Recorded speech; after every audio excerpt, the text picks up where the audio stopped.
C'est un symbole phallique, l'étrave. Et le capian, c'est les testicules. Voilà.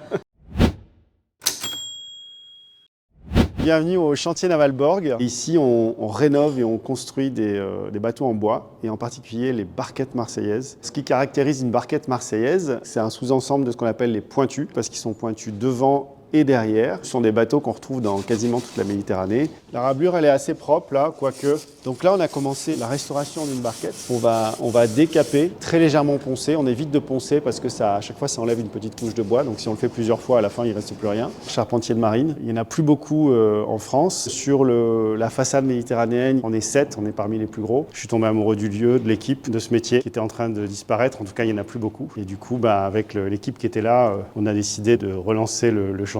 Et ça a été une rencontre formidable. Ça va faire des étincelles. Trop bien, la clope au bec, c'est parfait, Iman. C'est parfait. On est trop dans le cliché, là, j'adore. Alors là, ce que je vais faire, c'est enlever le calfa qui reste. Le calfa va venir étanchéifier le bateau. Opération très sensible, parce que si on se rate, l'eau peut rentrer. Les gens qui font ce métier sont des gens qui sont passionnés. Ils sont passionnés par le bois, ils sont passionnés par la mer. Ils sont passionnés par ces vieilles choses qui sont ces bateaux-là. Ils sont plus vieux que nous, ils seront là après nous. Il y a ce côté extraordinaire de se dire qu'on permet à des bateaux beaux, anciens, nobles, de continuer à naviguer à l'heure où tout se fait automatiquement en plastique, avec des moules. On recherche à tout prix de la vitesse. Nous, on est un peu le contraire de ça. Si tu fais ça toute la journée, tu respires des vapeurs, les oreilles, l'ouïe est altérée au bout d'un moment. Donc il faut vraiment faire gaffe. Voilà. On va mettre un casque, on va enlever du béton qui a été rajouté pour faire du poids et éviter que l'eau ne stagne à l'arrière du bateau.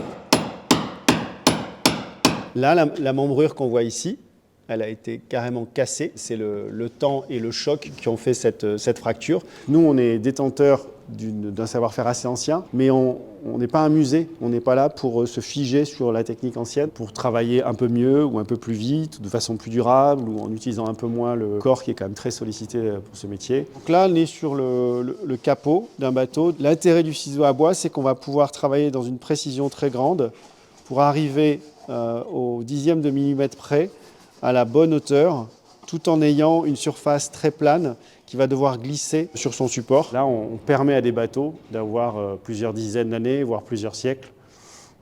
Et ça, ça nous transporte.